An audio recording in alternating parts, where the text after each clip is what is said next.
Okay, we'll go for that.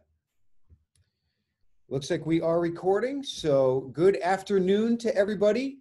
Thank you for coming out to the Saxe Middle School 2020-2021 parent webinar, and in preparation for the opening of the school year.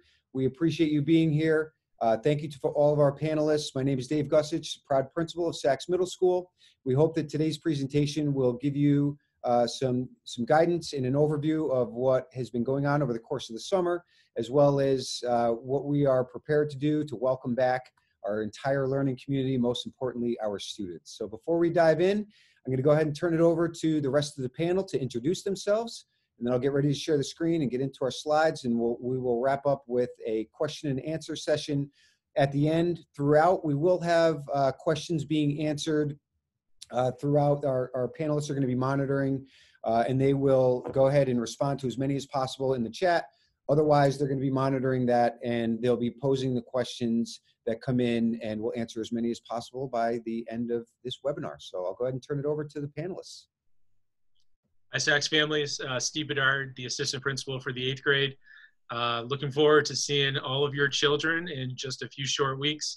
It has definitely been a long summer, but the reward at the end of all of this is to see all of your children here at Saxe Middle School. So hello, and I'll be talking to you soon. Hello, Saxe families. This is Julie Ferreira, currently a 7th grade administrator, assistant principal at Saxe. Just want to echo what Steve said. Looking forward to seeing the return of our kids, and also looking forward to working with all of you to make this the best year possible under the circumstances. Hi, Saxe families. This is Vanessa Visitors. I'm the special education administrator here at Saxe. It's nice to see all of you, although we can't see you, but for you to see us, and we look forward to seeing you all soon. Good afternoon, Saxe families. Steve Clapp, assistant principal, grade 5 administrator. Wonderful to get started on all this work. And unlike Steve, I would say it's been a really fast summer. So time is doing some funny things right now, but we can't wait to get everybody back into school, for sure. I'm Joelle Graham, and I am the lower division nurse, so the nurse for 5th and 6th grade at Saxe. And I'm Sarah Payne. I'm the upper division 7th and 8th grade nurse at Saxe. Looking forward to seeing everybody back in the building. Great. Thank you to all of our panelists for the introduction. I'm going to go ahead and share my screen now, and we will get started with the presentation. As I said, we'll go through the slide deck, and if there are questions that come up, I do ask that you please hold any questions until towards the end, because if we are getting questions in that are coming up later, we just want to know that we need to either expand on an answer or you're looking for more information, not something that maybe already has been covered. So with that being said, thank you to our panelists for being here today and making this a great webinar. And we will start with first a quick snapshot of what our summer plans have looked like. So our summer plans for reopening school next year. This was what we jotted down as our most accurate representation of what it felt like to plan for this summer. Obviously, I say this in jest. This was actually taken off a We Are Teachers middle school website. And, you know, that's something that we feel adds a little bit of humor and some levity to the situation that we've been in. I certainly don't want to take away from all the work that has gone into this, the unbelievable horizontal and vertical articulation that has taken place with everybody being part of the planning throughout this entire summer as we prepare for the opening. With that being said, just want to hit on quickly, you know, what really grounds us, our vision. We're a learning community at Saxe Middle School that really does focus on our 5 C's. Not only do we have these visible, we truly believe in them. You know, in terms of being members of a learning community, we celebrate one another through caring, communication, and commitment. If you haven't had a chance yet to take a look at the Charting Our Course Forward site, it is filled with the most up-to-date information. Dr. Lutzy and the entire central office staff have done an unbelievable job of being thoughtful and planful in terms of all of the information that needs to be rolled out as well as communicated, and it was packaged very nicely on this website. So if you're looking for anything that we either talk about today or you're wondering other things, make sure you do check this out. It's on the landing page of every single one of our schools, so it's pretty easy to find and access. So our guiding principles, our COVID operations guide listed here. I do want to echo what Dr. Lutzy has said in several of his parent webinars that, while many plans had district emblems and logos on the front, they thoughtfully, proudly put our students on the front of our operations guide. And that really is what is a driver for all of us. So, I just have to point out here, I'm not sure if you can see my arrow or not, but in the top left picture, there is a Saxe rally towel that's located in this e-learning station here. And I'd be remiss if I didn't announce that as well. So kudos to that family for having that up during the e-learning. All right, so our guiding principles that are listed in our operations plans. I'm not going to read each of these to you, but you'll have an opportunity as I'm speaking here just to kind of take a look at what it is that is so important to us, not only from an overall perspective, but in terms of us, a holistic approach to really caring for everybody that's involved in our entire community.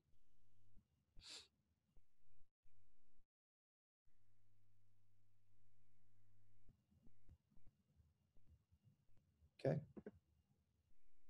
All right, our focus, our theme for 2020 and 2021 is one of our 5 C's is community. And that's something that we thoughtfully chose as representative of what we really need right now. The all in together approach is something that not only did we talk through that's going to help us get what we need ready for the opening, but we're going to need to be in this together all the way through. And that doesn't only include our staff, that includes our kids, our parents, our families. This is really something that, obviously, we kind of have to circle back and remind ourselves we're literally living through history in a global pandemic right now. And that's something that, if we had scripted it, it wouldn't go this way, but that's where we are right now. And we're going to make it the best that we possibly can. And we're confident that that's something that, thoughtfully, if we have to make adjustments, we're going to continue to do that. But it's that community that's going to help us be as successful as possible. I certainly have to, acknowledge and give credit to all of the unsolicited thank yous that have come in, whether it be from parents who have stopped in over the course of the summer, staff members who are coming in and rearranging their classrooms in preparation for the beginning of the year, or emails that we've received, phone calls that we've had. Just the acknowledgement that people understand and recognize the scope of what has gone on, not only in our school, but across the district and obviously beyond, really does make a world of difference. So we really do appreciate that. And I know it sounds awkward to say thank you for the thank yous, but it really makes such a huge difference. So, and just, reminding that our plans are based on our guiding principles and the best interests of our kids. We feel confident that as difficult as this is or gets, that's really what our driving force is, to make sure that we're taking care of our kids and that they're within those guiding principles. All right, so I talked about a little bit about our focus. Within our community, we have our student and family experience. I'll give a little bit of a personal anecdote just to, show a little relation as to what, the 200 plus people on the webinar may have gone through since March.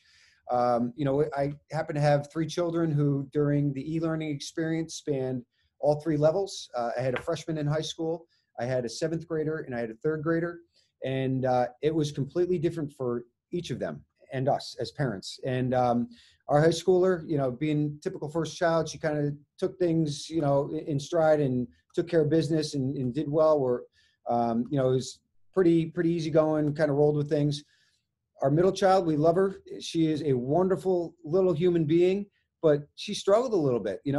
She was the one that was tough to get out of bed. She was the one that was, had difficulty connecting with her teachers. She was the one that wasn't always, on point with getting all that work done and everything.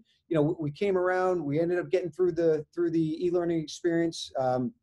Was not in this community, it's where we live. But it's something that we certainly recognize to see that.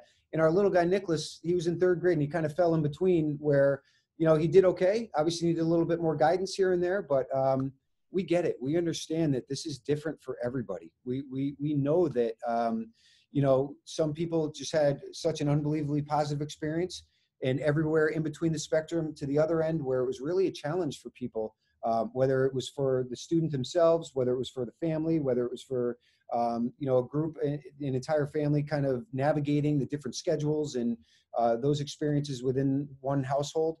We certainly understand that. Our planning is designed to be most successful for our students here, but we recognize there's more in the big picture. So, we also recognize that our kids have not been in school since March. This is going to be, while some activities and programs have started up over the summer, it's going to be a little bit of a leap of faith walking into the building. We're going to see some things in the presentation here that are going to look a little bit different.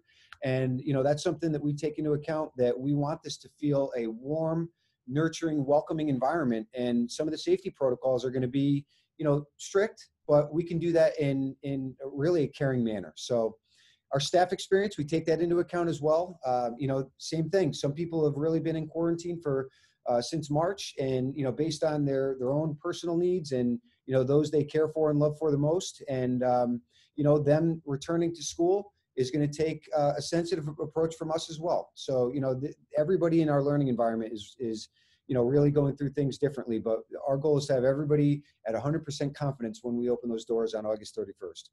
Our connections and relationships are what are going to drive that. And that's going to be something that we're going to put a strong emphasis on right from the beginning. That's going to be something that when we return, we'll talk a little bit about the cohort and how it's going to rotate. But our staff has already started their work on knowing that the goal is to not only get through safety and procedures and protocols, but it's to connect with our kids. We're hopeful that we're going to be in session and return full at some point in the near future. But we also recognize if numbers and data drives some of our changes, that if we go remote, we need to have some of those connections and relationships that were already established over the course of the last year. We had the benefit of being with them for several months prior to us going out. So that's really going to be an emphasis for all of us. So, and then obviously our curriculum, we're here to learn, and as we speak, our curriculum coordinators, we've done an unbelievable job, are meeting with our new staff members that we've brought on. And, they're talking through what it's going to look like in multiple modes of learning. And we're going to talk through that here this afternoon as well. But we have, as part of our professional learning and onboarding plan that's going to take place next week, getting everybody up to speed. We're going to talk through expectations for the kids, expectations for families when there's live stream or remote learning. And that's all going to be, driven in terms of what is best pedagogy for our students and for them in engaging in their learning throughout this experience as we return hopefully to normal at some point soon. All right, safety. So obviously, first and foremost, I know that always rises to the top in anything that you do. But I just want to make aware that, not only has staff received personal protective equipment with masks, with gloves, with hand sanitizer, with protective barriers, students will also have baggies that they're going to receive with PPE in it as well. You are obviously welcome to send your children with whatever they feel is going, and you feel as a family, is going to keep them safe, healthy, and well. But the district is also going to be providing that upon their return. And we're going to talk about some of those mitigation strategies and what the layers are to help keep everybody safe. That's something that we're going to stress right from the beginning, whether it be wearing our masks, whether it be frequent hand washing or sanitizing, whether it be the social distancing that we'll have clearly marked and delineated around the building. Those are things that we're going to continue to stress as we go through. So without getting into too much detail, I want to turn it over to our two panelists that are experts in this field, our nurses, Ms. Graham and Ms. Payne, and they can talk a little bit more about what that might look like from the student experience. So just to reiterate what you just said, the plan really is lots of layers. So it starts with a screening assessment. Everybody will have a link to it. This is like really an honor system. We want all the parents to check in with their kids. If you don't have a thermometer, now would be a good time to make sure you do have one, not send kids to school who have symptoms or a fever. That's sort of the first step, making sure, one of the beauties of this whole live streaming is that if your child's maybe feeling like a bit of a stomachache, not 100%, this is the year that you can stay home without missing all the instruction, but keeping kids home when they're not feeling well. Next is masks. We all know masks will be required by teachers, staff, students. It really helps to start working with your kids now and figure out, I personally have 3 kids. They all like a different mask. It would be nice if I could buy a bulk pack and they all liked it, but figuring out which one feels really comfortable for your child, which one they can wear comfortably, not adjusting and pulling it up all day long, but making sure it really fits them. Hand washing, there'll be hand washing stations outside of just the bathrooms, but freestanding ones to help. I think nurses and healthcare people across the country would be happy if, when COVID is a distant memory, we all remember the power of washing our hands, not touching our face. And then the social distancing. And we do have, I don't know if you want me to talk about this part now. We have plans, of course, if somebody gets sick while they're at school, how we're going to isolate, how we're going to contact parents. We're following, state guidelines, CDC guidelines. We are lucky to be in a district where we have nurses at every school, 2 at Saxe and 1 at all the elementary schools. So we are ready. We know how to do these assessments. We know how to isolate a student that we think might be contagious. And we're going to just hope for a healthy, safe year. Anything I missed, Joelle?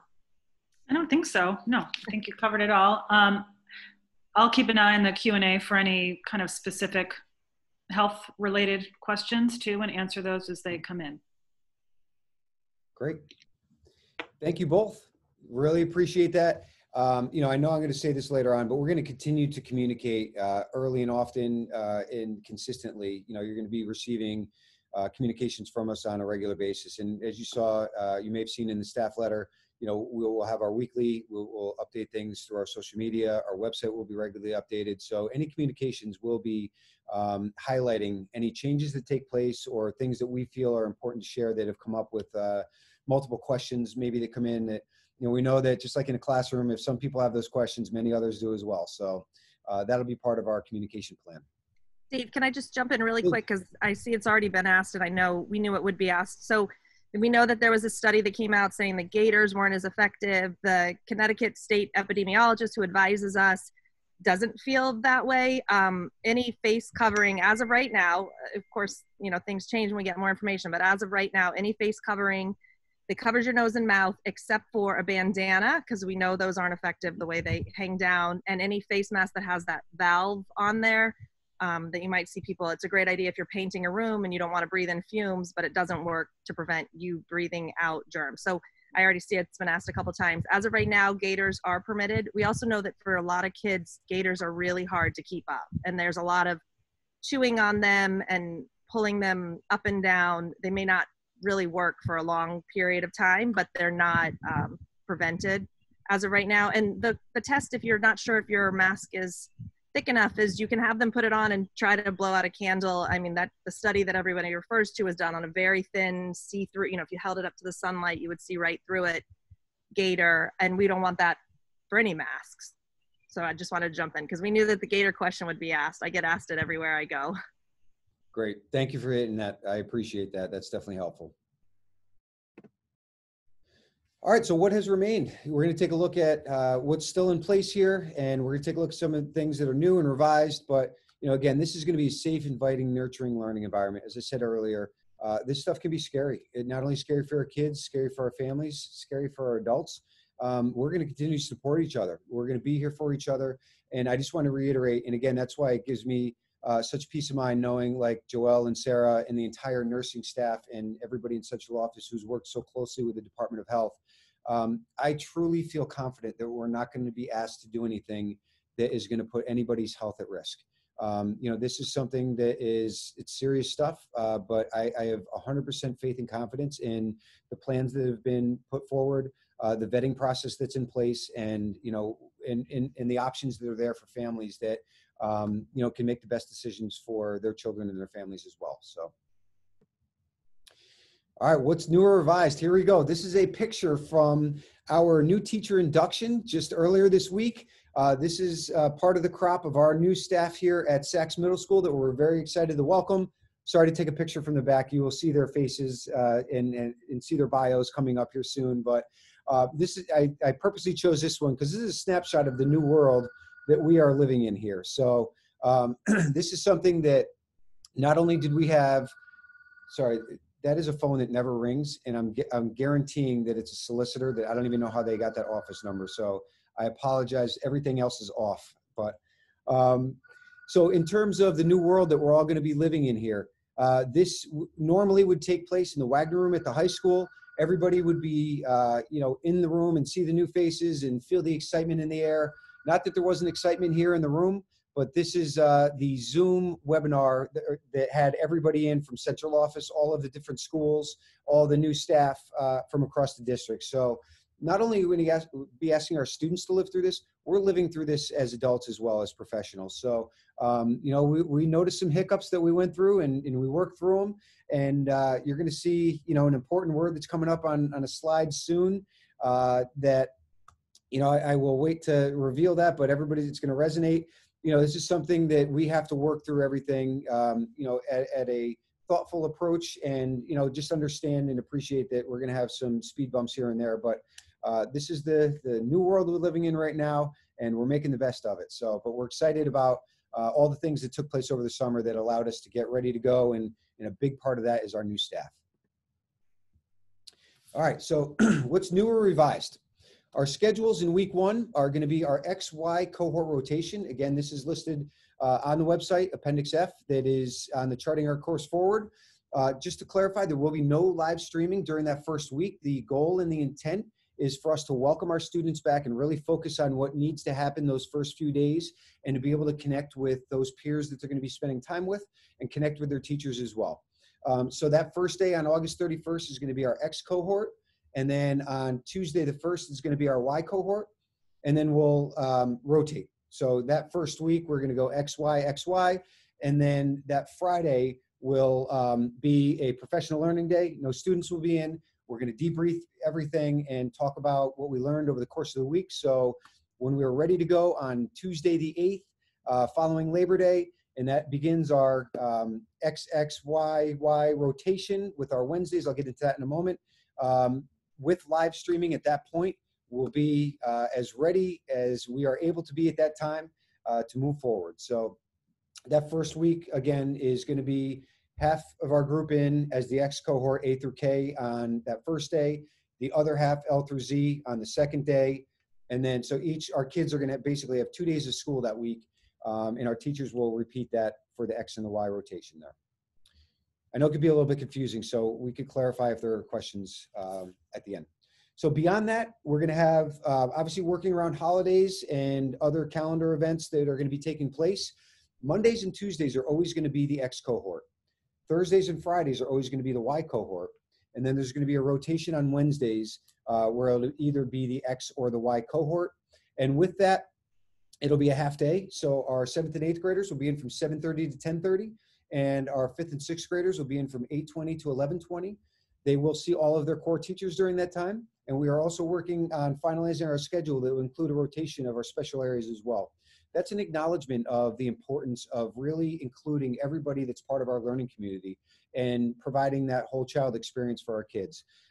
It hasn't been an easy process to try and balance minutes and trying to go through and make sure that everybody has contact time with our kids. But that has been a focus and an emphasis for us, because we do feel so strongly that those experiences are going to be what provides the best experience possible for our kids. Okay, arrival, buses, and parent drop-off. So we are going, I think it's worth noting that over the summer, we met multiple times with our transportation coordinator, Mr. Roy Walder. We also spent some time walking through with our New Canaan Police Department Deputy Chief to walk through and take a look at some of the traffic patterns, what it's going to mean on campus, what it's going to mean right off campus, and how we can maximize this process as much as possible.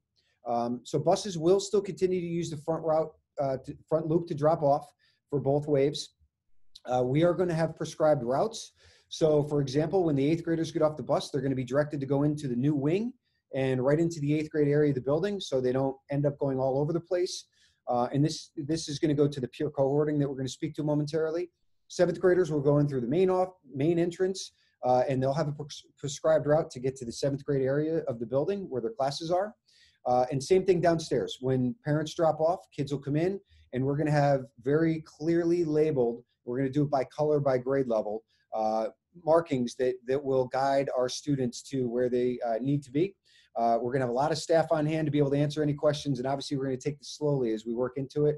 Just like anything else, kids are resilient and bright, and they're going to, it's going to become second nature to them. But we're going to be communicating that very clearly with some maps and maybe even some instructional videos next week before the kids come back. So that will take place for each of our waves of drop-offs. And again, that just goes to us making sure that we continue to create whatever delineations possible, where possible, to maintain our cohorts.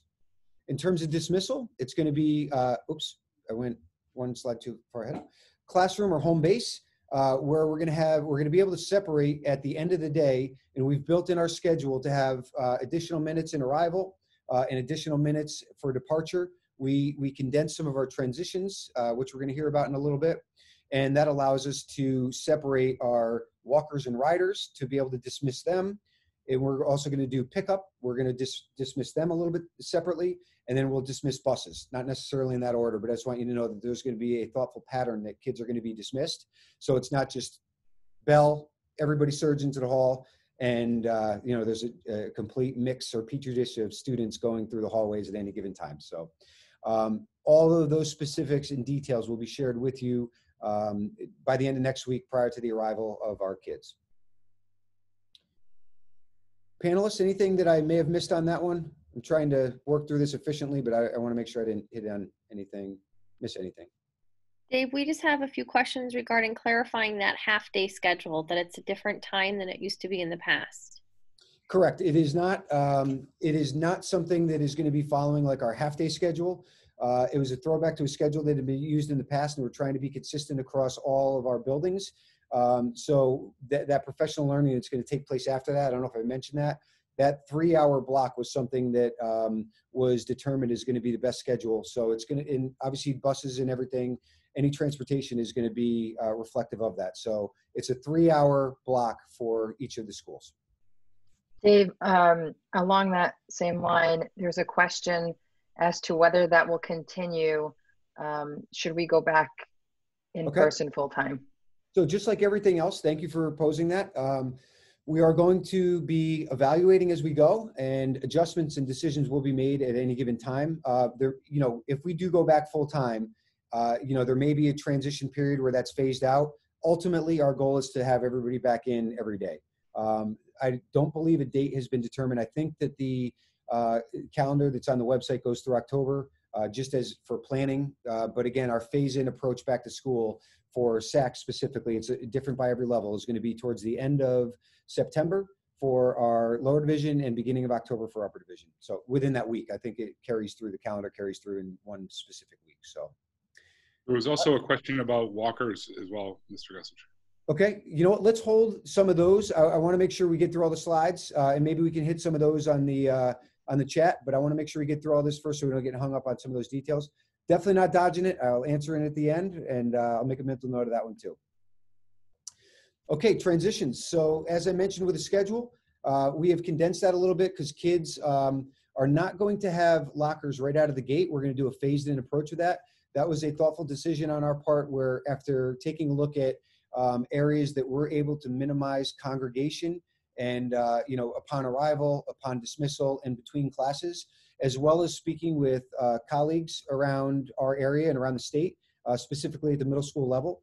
We made that decision based on what others had decided was going to be best practice. And obviously we felt that it was going to be in the best interest of our students here at Saxe. Not to mention what that means in terms of their belongings and all that. I'll talk through that when we see some pictures of the classroom coming up here. But for now, we will be prepared to assign, every student will be assigned a locker and have a combination and all that, but that's just not going to be administered in the first few weeks that we're in the building, because A, we need to get through everything with the safety and policies and procedures. B, we want to focus, this is no particular order, on those connections and relationships. Obviously, they're so important, and we felt that that was one thing that we can hold off and do a phased-in approach on that. In terms of transitions, it's going to be more what we've been referring to as non-autonomous movement. So there's going to be guided transitions. So whether it's within a team or pod, they're going to transition between classes, or if they're going to another area, they will be escorted by an adult. So we're really going to make sure that we're maintain our kids in those groups that they've been scheduled for obvious reasons, because we feel that it reflects the safest environment. So in terms of lunch and spacing, this is a quick snapshot of one of the areas that we're going to be using adjacent to the cafeteria. We've spaced out additional tables to be able to utilize 1/4 of the teaching space. Physical education department has been terrific. They've been open in terms of the adjustments we have to make, in not only in the way that the teaching and learning and instruction is going to take place with their content area, but also use of space that they would typically have. understanding that this makes sense for us to have an additional area right next to the cafeteria, we will have waves where the rotation will consist of half of our group for grade level during any given period will participate in recess while the other half is eating, and then we will flip-flop, and we're going to be rotating between the gymnasium space and the cafeteria space, as well as some other areas. We're also going to look to be able to utilize some of our outdoor areas, similar to what we've seen pop up in communities, some of the outdoor learning, outdoor dining options. And that's not only for experience, but also for, being outside is something that's been recommended for safe environments. So that rotation is going to allow us to not put really more than, half of our grade level together at any given time at most. And ideally, we're going to have one team in an area at any given time. So 80 to 90 kids really allows us to really spread out. This picture does not have the dividers that will be included on the tables as well, but we will have plexiglass dividers that will be used as well. Because kids will be taking masks off to eat, obviously, that's just another protective barrier that will be included, but kids can still see affect and be able to talk through and around by keeping that safe barrier. So that's what that's going to look like for lunch and recess. Oh, kiosks, I put that on there so I could talk to that. So instead of funneling everybody through the hot lunch line, we are going to be having kiosks spread out as well in the dining areas, and that's going to allow students to be able to go up, swipe a card, be able to get their cold lunch, and be able to sit down without the long lines and be able to process and funnel through one area of the cafeteria. So that's really going to allow us to continue to keep that spacing as well. And we're really looking forward to that. So thanks to Michelle Santelli, her crew, and Dr. Keating in Central Office for helping make that all happen. All right, so reintroducing our students. We will welcome our kids back with class meetings during that first week. And that's something that we have done the last couple of years and really allows us to focus on them knowing and understanding how important they are to be here within our building, how loved they are, and how excited we are to have them back. We're going to continue on that theme of community. We're going to have our 5 C's that are going to be a priority through the conversation there. But we're also going to just encourage our kids to ask questions, and also that's an opportunity for us to kind of go through some details. And it'll be done obviously in a safe manner. It's not going to be all traditional into the auditorium. We're going to be streaming it through our classes and with our teachers in that manner, similar to this. So, but that's something that I wanted you to know, that each of us is going to be able to speak with our classes as grade level administrators within that first week or so. Okay, this is a picture of our main office receiving area. I took this picture because I thought it represented well my initial thought when we were going to have barriers up all around. Made me a little bit nervous in terms of what it was going to do for the environment, the feel. But really, once they were put up, they really are pretty unobtrusive. This is something that you walk in and it really becomes second nature. I walk in every day, and it doesn't really feel different in the sense that it's something where you feel it's changed the environment or the climate within the building. So these will be around all of our common areas. So our offices, our receiving desks with our campus monitors. I believe there's going to be some safety shields in the nurses area as well, whether the freestanding ones or a little bit more permanent like this. So again, the safety protocols that have been put in place across the district have been very thoughtful. And this is a vote of confidence that they're done in good taste. So it feels good to be able to share that. All right, so I talked a little bit about our cohorting and mitigation strategies. This is a snapshot, just an overview of our 8th grade setup. As you can see here, and again, I could see Steve and Vanessa. Can you see my arrow if I circle over these green classes? Okay, thanks. So if you take a look at these, you could see we used to have our science rooms downstairs. And again, our science teachers have been terrific. They've been adaptive and flexible and all the things that we've talked about that are important in this.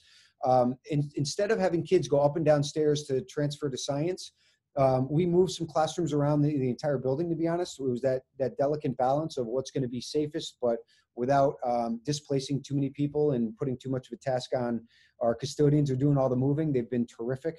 Huge shout out to them. But you'll see here, we have all of our teams basically either across the hall from or next to each other. So with the prescribed direction of travel with all of these classes, and this is a smaller classroom, we couldn't get that in there. This is used in a special circumstance. So I know it looks the same on the map, but it's actually a lot smaller. You couldn't fit a whole class in there. So blue kind of resides over here, red on the same side of the hallway here where they'll be traveling, and then our pods of green and purple on this side. So, oops, I think I went too far there. So just to give you an example, we have this set up in each of our grade levels to really make sure that we're keeping that cohort tight and pure, and that there's not an opportunity for kids to have to be crossing over either in hallways or stairwells or whatever else. So our staff's been incredibly adaptive, and we appreciate that. But thought that was a good visual just to show that. All right, our classroom and team layout. So live streaming, I know that's been a question on people's mind, what that's gonna look like. We have training in place for our professional learning as we come back next week. You know, I put on here a day in the life of an XY cohort rotation, what that means in terms of attendance and what it's gonna look like. Our staff is going to be trained in utilizing the technology that's made available to them. You know, the intent of the live stream is to have the view of the instruction that's going on, or being able to work with our remote learners in a small group model. So the pedagogy that goes along with that, the training that goes along with that will be included literally from day one. I'm not saying we're gonna have to work through some kinks here and there, and there's that word at the bottom of the screen that I referenced earlier. I said I was gonna wait to this slide. We're really gonna need to be patient with working through some of these things, but we went through with our administrative retreat last week, and we're on the receiving end of what it looked like from a live streaming classroom at the high school. And really, they've done an amazing job. Our technology crew have installed in all of our learning spaces the remote learning camera, as well as speaker solutions for everybody to be able to hear. And then the teacher will have control over whether they're showing something that's on their smartboard, or they're gonna stream something from their laptop, or they may even take their laptop and bring it over to a small group to have breakout groups working with our remote learners. So we have our physical and our remote learners working together and with each other. I know there's probably questions about, well, what if my child has a question? That's obviously something that we're going to talk through, and that's going to be part of the teacher training, where they're going to have to do regular check-ins, or they'll have to have a queue or something that's going to be you know, there for them to know that the remote learners want to engage with them like they would in class, just by literally raising their hand. So we'll work through that. We have some very creative teachers who are going to come up with some awesome ideas that we know we're going to be able to share with our entire staff and say, holy cow, check out what 7 Blue did with their students. This is amazing for everybody to hear this. And it continues to evolve our practice. So we're ready and we're excited about this, because we do feel it provides the best opportunity possible for all of our learners. But obviously it's new for everybody. So we're going to make the best out of this. And, you know, I just want to say with confidence that, you know, it's something that's going to be ready to go when we start that on September 8th. All right, just a couple snapshots of the rooms. So it started in June with measuring, taking locations, distances, spacing, all that. We began our original planning with full complement of 24 desks and chairs in each classroom. We went through, we had it all laid out, spaced with minimal furniture in the room. You'll notice that most rooms do not have anything on what are referred to as contact points, counters, desktops, tabletops. Those will all be disinfected on a daily basis. So our custodial staff has been trained in that, and they're going to be going through all of our learning areas and ensuring that every single space that students are in throughout the day has been disinfected each day. We pivoted recently when it was released, the hybrid model. Instead of getting all the desks out and all the chairs out, you know, the great idea came up, and I believe credit goes to Dr. Ferrer on this one, of, you know, simply bringing our tables together to really call it a workstation, you know, and it may seem, you know, simple and intuitive, but, you know, trying to figure out all these moving parts, sometimes it's just simply walking in the room and kind of literally spacing it out and seeing what it looks like. So without students having their lockers, they will have one of these desks as their workstation, as you'll see, and next to it, this is a good example, because you'll see that all of the chairs are on one side and all of the open desks are on the other side. And that allows all of our students to be spaced out. This room actually happens to be up to 8 or 9 feet away from each other laterally. And in terms of depth, it's 6 to 7 feet. And then the desk that is next to them will be basically their mobile locker. So if they have a backpack or a cinch sack or whatever it is that they're going to be carrying their supplies in, or they're to go with their district technology device that'll be issued to them, that will be something that they can kind of set up camp right next to them. They have enough space to spread out, and it really does maximize the space in the classrooms to safely socially distance as much as possible here in this model. This is a look at our first tent that went up for some of our outdoor learning areas. you know, we purposely are taking a look at utilizing our interior courtyard areas, having the tents as close to the building as possible so that Wi-Fi signal is strong. They've also boosted the outdoor capabilities. So staff, when they're out there with their live streaming, are able to utilize their cameras on their devices to be able to include our remote learners as well. And it's something that we look forward to taking advantage of, because we're really fortunate, is an understatement, to have the facility that we do, both with our interior outdoor learning spaces, the courtyard areas, as well as the perimeter areas that you use on a regular basis for recess and physical education classes outside. We expect to see that more ongoing outdoors with some of these areas and offerings for our classes. Obviously, safety has been paramount with that. Our crisis advisory board, one of our co-leaders, Mr. Bedard, is really been involved in that. In addition to having our school resource officer, Officer Deek, back on campus next week to help us with our planning and welcoming back. Our campus monitors will be returning and be trained in this, as well as the additional supervision that we have from across the district that will be present on campus throughout the day. So that includes van drivers and our supervisory and teacher aides that we have accessible in given periods. All right, so generally speaking, we're going to ask that cell phones are powered down and stored. Typically, the practice was they're put in their lockers to avoid distraction and to avoid the surge of cellular and Wi-Fi data that would be included with an additional 1,000 or so devices, probably more. We're going to ask that those are all powered down, and you know, if you can help reinforce that message at home, it'd be appreciated. Obviously, you know, it's really easy to get a hold of our kids through these devices, but I reassure you, if you call our grade level offices, Ms. Carmichael or Ms. Benware are going to be on it, and you can literally have a message to your child within 20 or 30 seconds. You know, the main office is also available as a backup if there's a backlog or there's another phone call or something like that. So I assure you, contact will be available for your kids at any given time. You know, the expectation is cell phones will not be used during the school day. One less thing that really, I was going to say but the kids have to worry about. It's one less distraction for them. Again, we ask that you help reinforce that. No outside groups are going to be in the building to maintain the integrity of the cleaning and the sanitary environment. You know, we're going to, that has been what has been planned, and we're going to continue with that. However, our extracurriculars will hopefully get off the ground right as they would have typically in any given year. You know, I have to say, in a complimentary manner, our advisors who put clubs out during the remote learning experience had a wonderful turnout, provided wonderful experiences for our kids, and we look to have that both in a physical and virtual offering for both our kids who are in school and our remote learners. We want everybody included to have those opportunities. And you know, the ideas are going to come in as we get back to school, and we look to foster those ideas and bring them to life. So that's something that we certainly recognize is important for the overall experience for our kids and staff.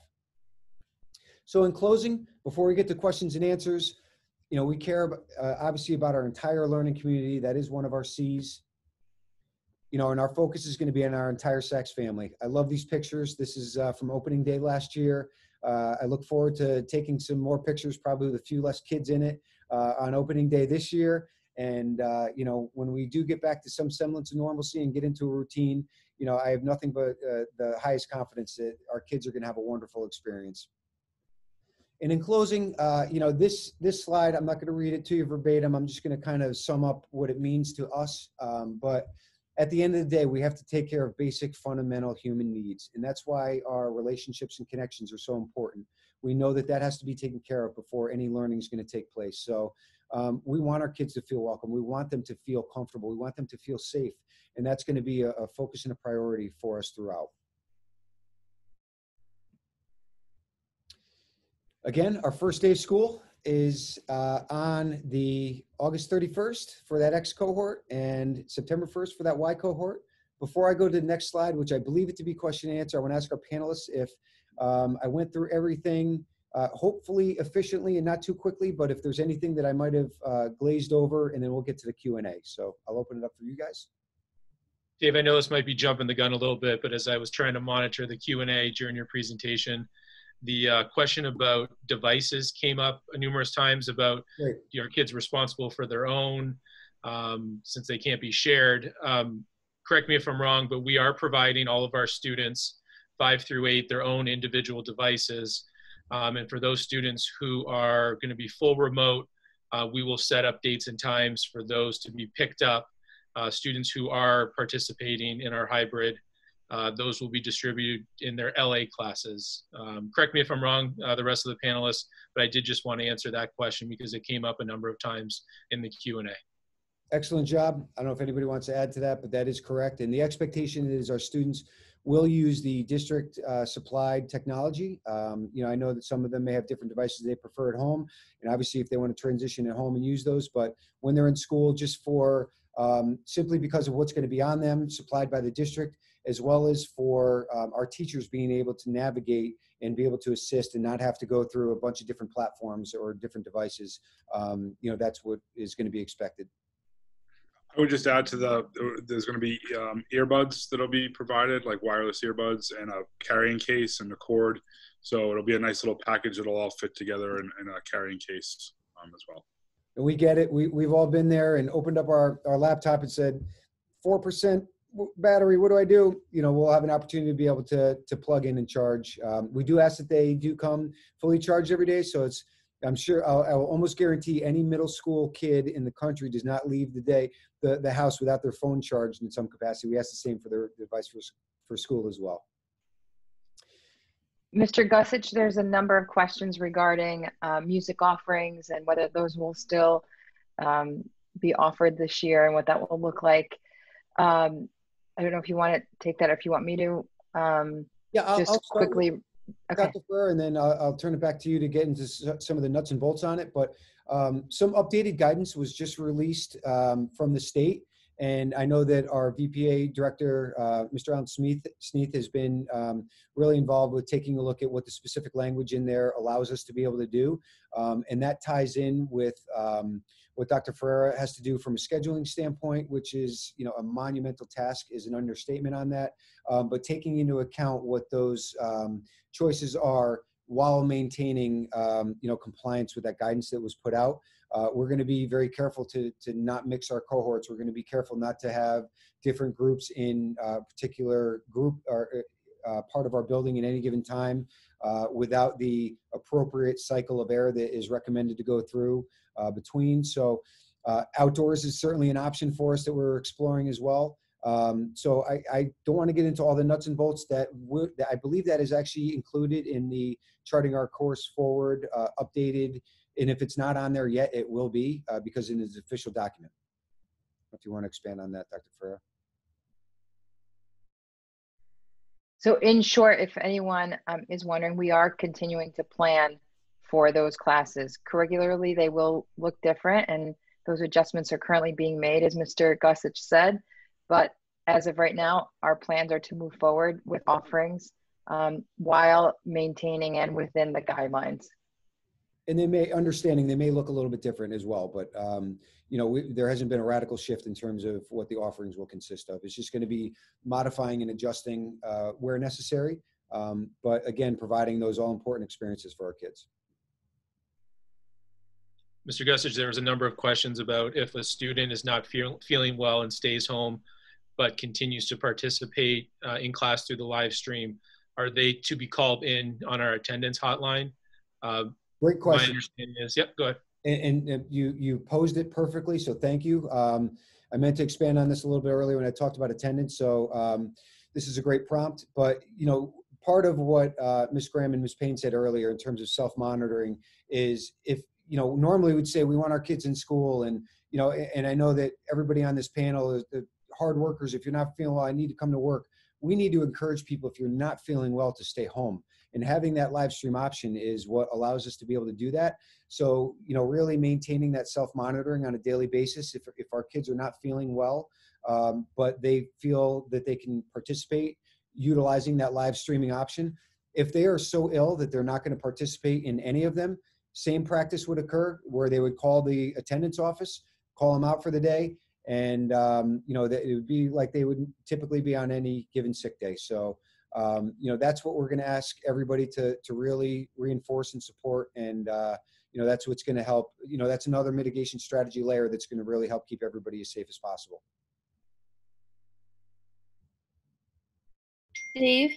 There are multiple questions about how to notify the district should they wish to have their child learn remotely, and or when can they change that decision and how do they do so? So that the communication went out recently, I know. We saw a preliminary list on that. I'm going to have to get back on that. We will note that because I just don't want to give the wrong information or say to contact somebody and it's the wrong person and they get a surge of calls. But I do believe, and somebody may know this on the panel, but I believe it's downtown through our central office. I will get the name and the number on that. However, I will make sure that that is part of our communication that we will have going out early next week. Whatever update it is, that will be included in there.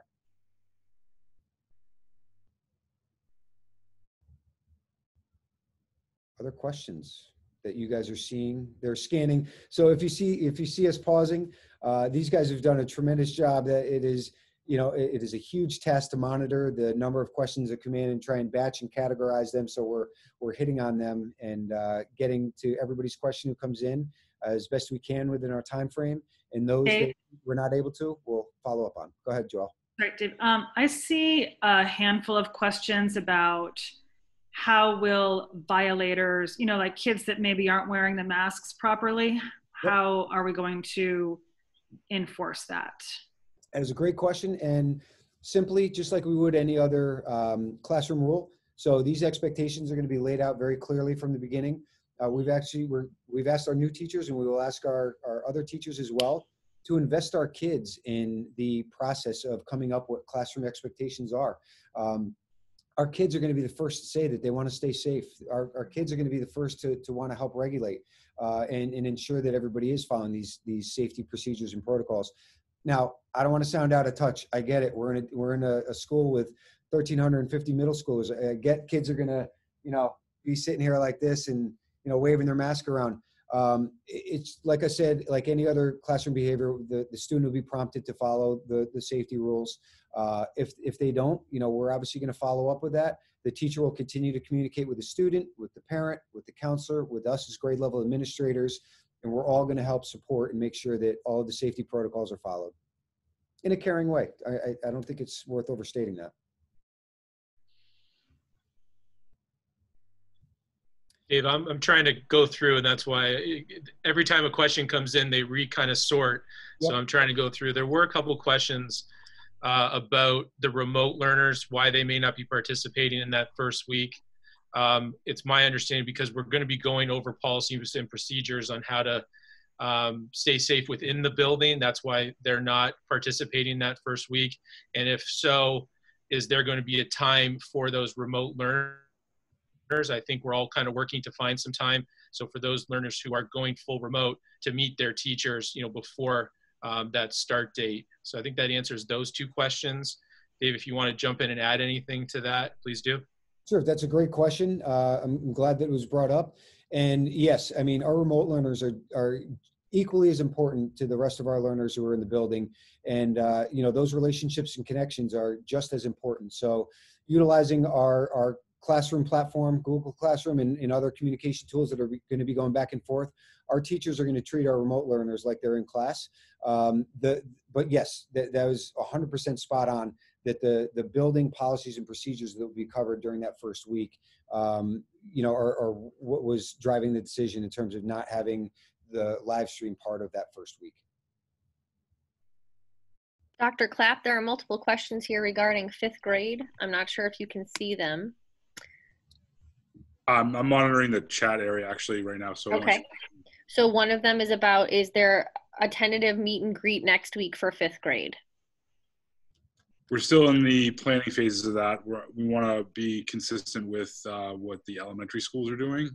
So I'm going to be working with the administration at East, West, and South to make sure we're offering the same opportunity. But yes, I would love to have we can't have anybody on campus, unfortunately. But I would love to have the teachers develop a way to reach out to their new students and just to put a face with a name so they know who to look for on the first day and a place to meet. If the weather's good, I would love to have some kind of maybe meet on the blacktop or something like that so they can be walked into the school. But we're still in the planning phases of that part. But yeah, I'd love to have some kind of virtual meet and greet But the teachers are coming in next week, and it's part of my work with them is to try to figure out how we can do that. Whereas class lists are still not available yet, so we're going to have to try to figure that out. Once class lists are available, then we'll start getting that that process going. Good question, Dave. I did see a question over in the chat though about walkers from earlier. If they're, how are they going to be released and treat, like how is that going to work kind of specifically with at dismissal time? Sure.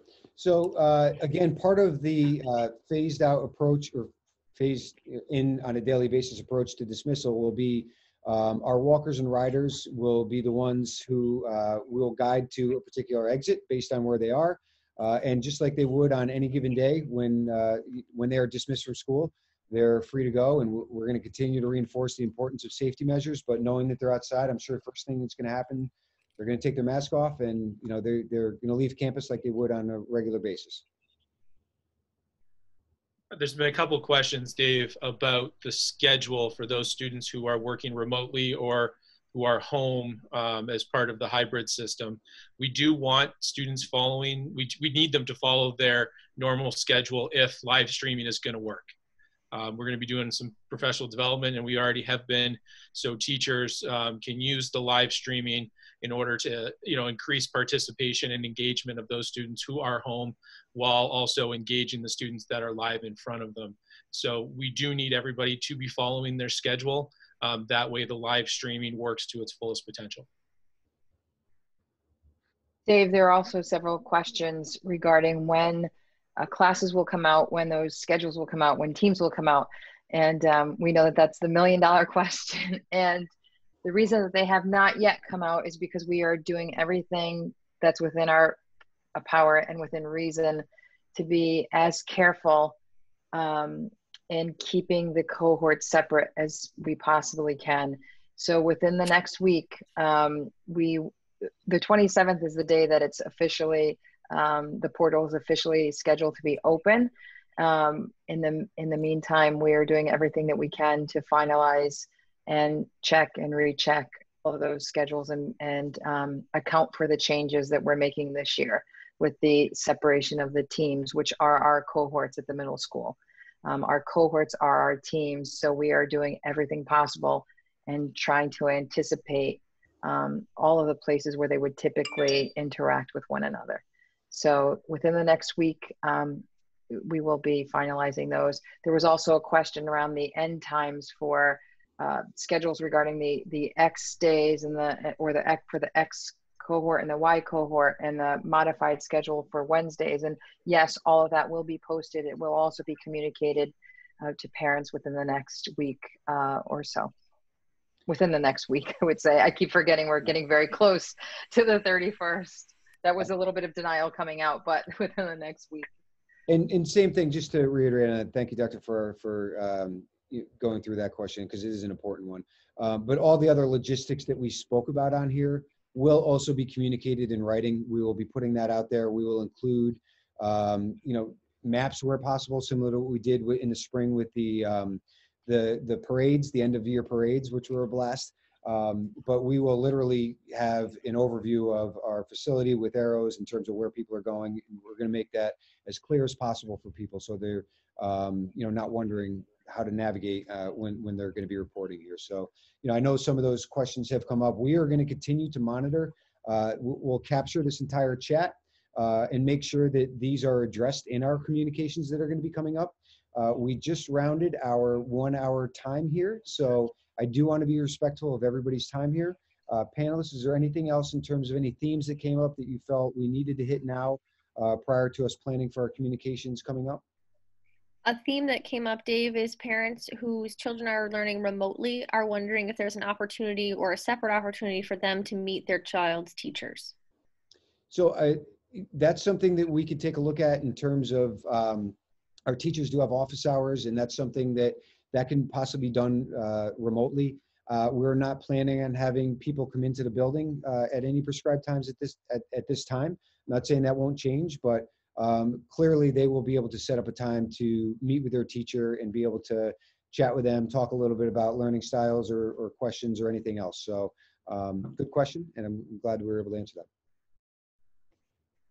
Dave, just at the end, a number of questions came in if we are delaying the start of our school year based on the CEA's recommendation. I don't believe that we have gotten any directive that we are. I think we are all planning to follow our schedule that was made public by our Board of Education and our superintendent, Dr. Lutzy. That is exactly correct. As appealing as it may sound to have more days to plan and get everything perfect, we are obviously following the plan that has been established. And again, not to say that over the course of next week that, you know, that data literally is looked at daily. So, you know, the words that Dr. Lutzy used in many of his communications and webinars are, we're going to continue to have to be fast, factual, fluid, and flexible.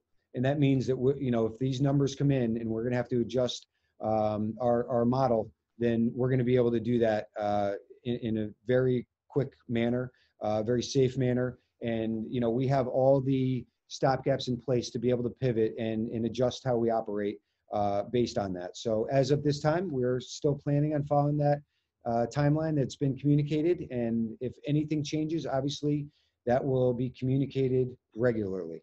And early and often, I should say. So, well, being that we're at the end here, I want to thank our panelists for being on here and participating. This is certainly a team effort, and this is a great representation of that. I couldn't ask for a better team here at Saxe Middle School, not only with those panelists that are on here with us right now, but with our entire staff overall and our new staff who have just joined us. You know, I couldn't ask for a better team of people to work with on a daily basis. So thank you to all. I saw over 320 people on here earlier, and I'm not sure if that count was higher at some point while I was talking, but unbelievable response. Thank you so much for coming out today and hearing what we had to say and asking these really thoughtful questions. We totally appreciate you being here. And if I can close with this, we cannot wait to see your kids again. It has been so long, not just the summer, but from March. I wish we could give them big hugs, but you know, we're going to keep our safe social distances. But just seeing our building come back alive and seeing our students in here is going to be unbelievable. We're so excited for that day, and we look forward to seeing you guys as well, whether it's physically in the car waving or virtually through some of our upcoming events. Thank you for being part of our learning community, and we'll see you all soon. Okay, I'm going to hit, I know we're still streaming. I'm going to figure out how to hit stop record.